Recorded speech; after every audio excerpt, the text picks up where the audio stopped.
E aí galera, bem-vindos ao Críticos de Filmes de Terror. Continuando nossa maratona pela saga Pânico, em aquecimento ao lançamento do quinto filme, hoje nós vamos dar uma olhada no que supostamente é o capítulo final da trilogia. Antes disso, deixa o like, se inscreve e ativa o sininho. Bora! Scream 3, Pânico 3, lançado em fevereiro de 2000, também dirigido pelo mestre Wes Craven, idealizado por Kevin Williamson, mas escrito por Erin Kruger. 2 anos após o incidente na faculdade Windsor, Sidney Prescott, traumatizada, se isola numa casa de campo onde, anonimamente, trabalha com atendimento para mulheres em crise, ajudando, dando apoio emocional a outras moças que também passaram perrengue. Enquanto isso, a carreira de Gale Weathers continua a decolar, mas ela tem um pouco mais de consciência agora.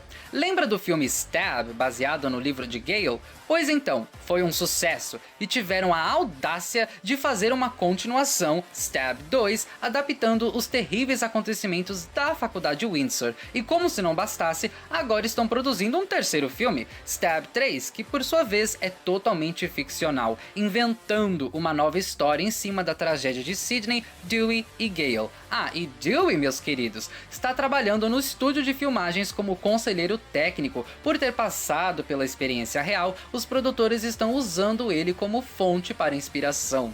O terror começa mais uma vez quando outra pessoa encarnando a persona de Ghostface começa a assassinar os atores da produção. As mortes são um chamariz que o assassino está fazendo para Sidney, uma ameaça de que se ela não sair do esconderijo e vir enfrentá-lo cara a cara, ele vai continuar matando inocentes, e com isso ameaça até as vidas de Gale e Dewey, que se unem oficialmente com a polícia de Los Angeles para tentarem resolver o caso. E por que todo esse alvoroço? Bom, porque esse novo assassino está levando o crédito pela morte de Maureen Prescott, a mãe de Sidney, o que faz todo mundo revisitar o passado, já que agora, em nova perspectiva, nem tudo que foi dito anteriormente pode ser realmente a verdade. Esse filme teve uma produção bem complicada. Kevin Williamson começou a escrever o roteiro de Pânico 3, mas não teve como terminar. Por isso, ele escreveu um roteiro resumido, que depois deveria ser passado a limpo. Isso porque ele estava muito ocupado escrevendo o seriado de TV Dawson's Creek e vários outros projetos, e não teria como se dedicar 100% a Pânico 3. Os produtores não quiseram esperar até que ele tivesse um tempo livre, e por isso contrataram Erin Kruger para assumir a escrita. A ideia original de Kevin é que no terceiro filme, Stu Macher, um dos assassinos do primeiro, havia sobrevivido e escapado da prisão, começando um tipo de culto de Ghostfaces, onde ele estaria organizando um bando de jovens psicopatas fanáticos pelo massacre de Woodsboro a cometerem crimes. Haveriam dezenas de Ghostfaces espalhados por aí, criando caos, todos conectados a essa rede de assassinos comandada por Stu, espalhando sangue em escolas e universidades. Porém, na época, aconteceu uma tragédia na vida real, o massacre de Columbine, onde 2 estudantes abriram fogo dentro de uma escola e assassinaram muitos estudantes. Os Estados Unidos entraram numa época muito sensível, e por isso o estúdio se recusou a produzir um filme que fosse sobre jovens assassinando outros jovens dentro de escolas, achando que isso seria insensível em visão da tragédia. Então o roteiro foi obrigatoriamente reescrito, e isso deixou todo mundo pé da vida, principalmente Matthew Lillard, que já tinha assinado o contrato para reprisar o papel de Stu Macher. Com a história mudada, o ator acabou sendo demitido. Nesse rebuliço, eles não queriam que o filme fosse centrado em adolescentes sendo assassinados, então focaram num elenco totalmente adulto e bolaram essa trama aí que conhecemos agora. Nessa época, a MPAA estava pesando em cima dos filmes de terror. O massacre de Columbine levantou muitas questões sobre a violência no cinema, com o pretexto de que a violência exacerbada deveria ser evitada nas telas neste período, o que é totalmente irônico, desde que Pânico e Pânico 2 falaram abertamente sobre o assunto de violência no cinema e inclusive satirizaram o assunto.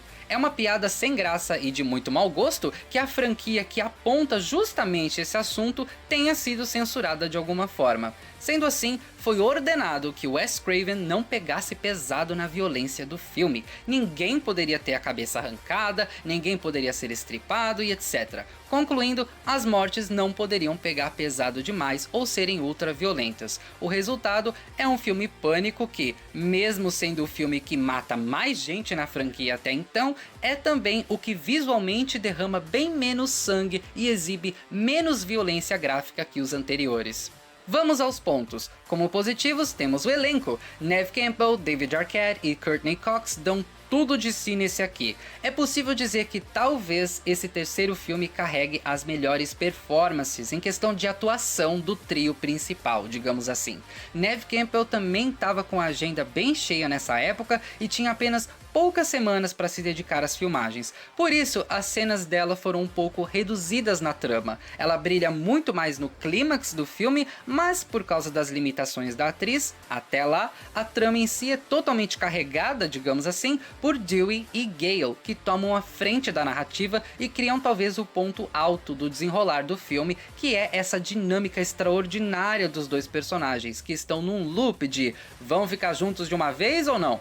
Entre tapas e beijos, patadas e cantadas, os dois têm seus personagens e relacionamento bem melhores desenvolvidos nesse terceiro filme, com a adição impagável de Parker Posey, que interpreta Jennifer Jolie, uma paródia encarnada das atrizes Jennifer Aniston e Angelina Jolie. E Jennifer, por sua vez, é a atriz que interpreta Gale Weathers nos filmes Stab. As duas criam uma rixa, uma amizade/inimizade que se divide entre amor e ódio, que é hilária e espetacular de se assistir. Parker Posey rouba a cena como a atriz metódica que acredita ser uma Gale Weathers melhor que a verdadeira. Ela dá um show aqui, e a dinâmica das duas é impagável para dizer o mínimo.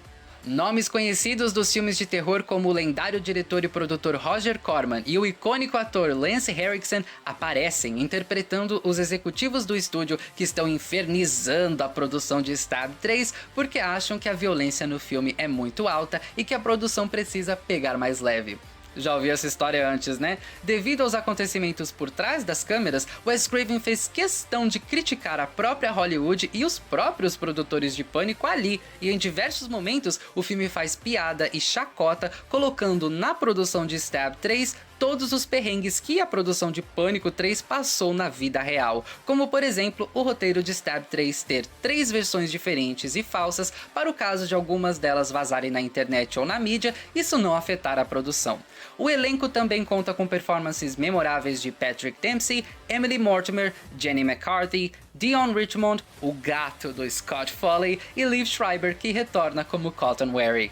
Dos 3 filmes, esse definitivamente tem o melhor trabalho de fotografia. Há um tom mais sombrio e obscuro dessa vez, além de enquadramentos que são reminiscentes do filme original, mas que trazem surpresas visuais na hora de dar os sustos. O design de produção também se destaca, se passando dessa vez dentro do set de um filme de terror, nem tudo é de verdade, e isso cria novas situações durante os ataques de Ghostface, como por exemplo, a galera pegando algo para se defender, mas não dá certo porque aquele objeto é cenográfico, entre várias outras catástrofes de cenários que não possuem saída ou verdadeiros labirintos, como o clímax na mansão cheia de passagens secretas. Esses destacam o filme em questão visual. Mesmo não sendo tão sangrento quanto os outros, a direção de Craven é muito astuta e ataca o espectador com muita intensidade e adrenalina. As perseguições são de disparar o coração e há várias surpresas bem boladas em toda a parte. O ritmo é absolutamente perfeito, especialmente nesses momentos desesperadores.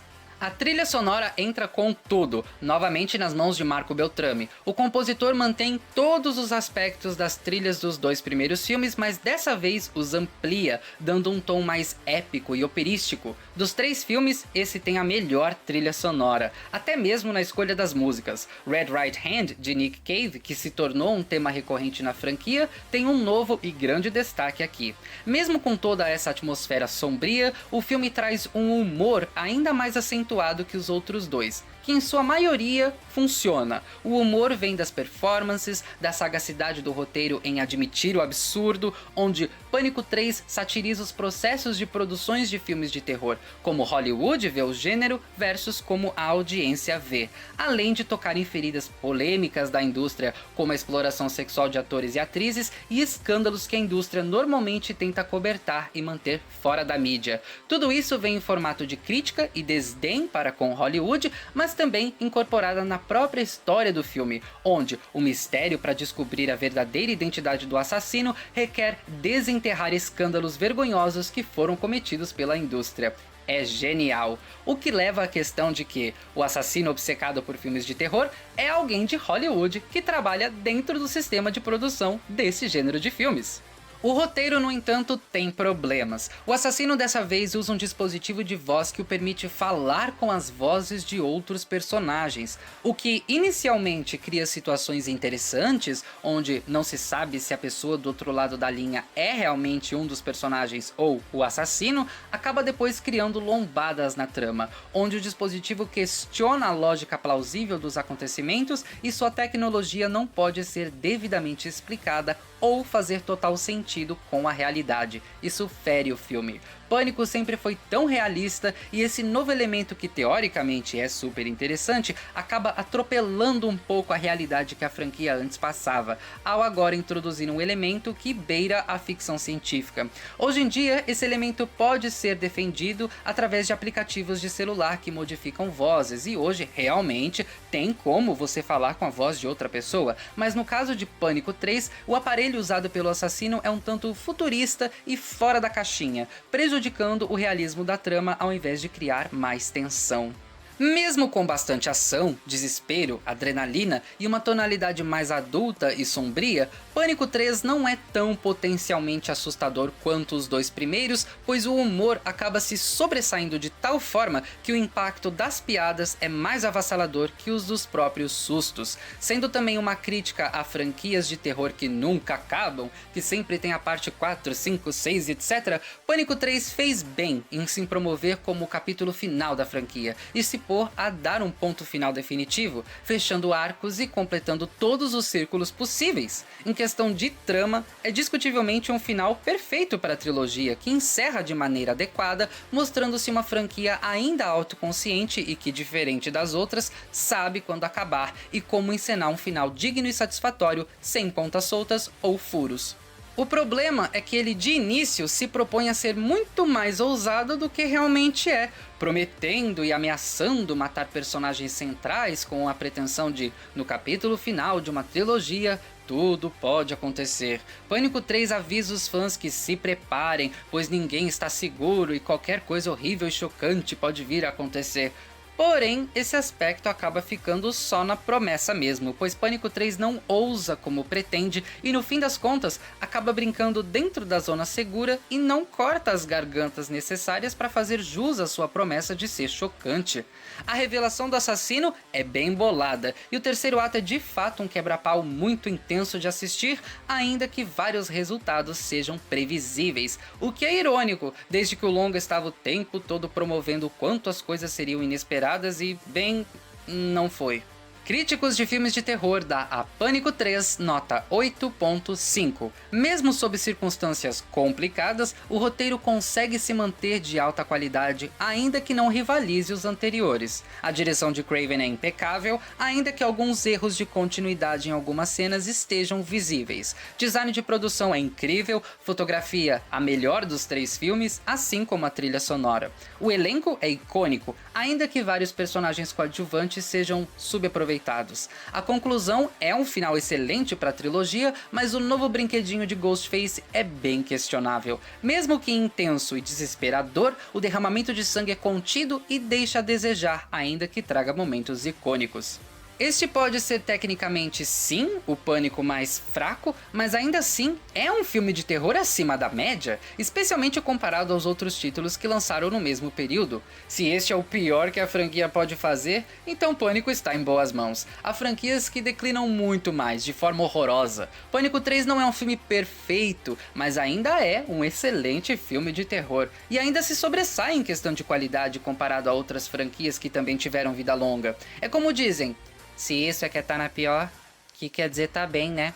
É isso, galera. Espero que tenham gostado. O que acham de Pânico 3? Deixa nos comentários. Deixa o like, se inscreve e ativa o sininho. Aqui é o Johnny e você está no Críticos de Filmes de Terror. Lá vem. Alô? You didn't think it was over, did you? As a matter of fact, I did, but then I thought, well, we still have Scream 4 and the new movie. Oh, by the way, I just reviewed Scream 3. Shit! Easy, I didn't trash the film. I was completely honest. That's a very good movie.